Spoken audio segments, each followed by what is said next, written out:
అందరికీ నమస్కారం. Swarna social service organisation founder and chairman Swarnalatha. Swarna social service organisation అనే ఒక ఫౌండేషన్ని స్థాపించి గత 7 సంవత్సరాలుగా వేల మంది మహిళలకు ఉపాధి కల్పించడం జరుగుతుంది. ఈ ఉపాధి మహిళలకే ఎందుకు కల్పిస్తున్నామంటే, మహిళలు అనేక ఇబ్బందులు పడుతున్నారు. గల్ఫ్ కంట్రీలకు వెళ్తున్నారు, వలస వెళ్తున్నారు, అదేవిధంగా ఇళ్లళ్ళ పనులకు వెళ్తున్నారు.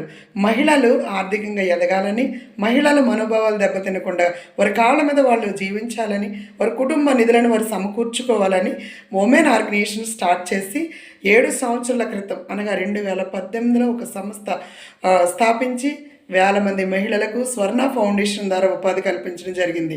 ట్రైనింగ్ సెంటర్లు ఏర్పాటు చేయడం జరిగింది. ఉపాధి రీత్యా కొన్ని వేల మందికి కుట్టు మిషన్లు ఇవ్వడం జరిగింది. ఈ ప్రాంతాల్లో కూడా నిరుపేదలైన వారు, నిరుద్యోగులైన వారు ఉంటే మా దృష్టికి తీసుకురండి, వారికి మాకు తోచిన సహాయం మేము చేయడానికి మేము సిద్ధంగా ఉన్నాం. Swarna social service organisation founder and chairman Swarnalatha. నా ఫోన్ నెంబర్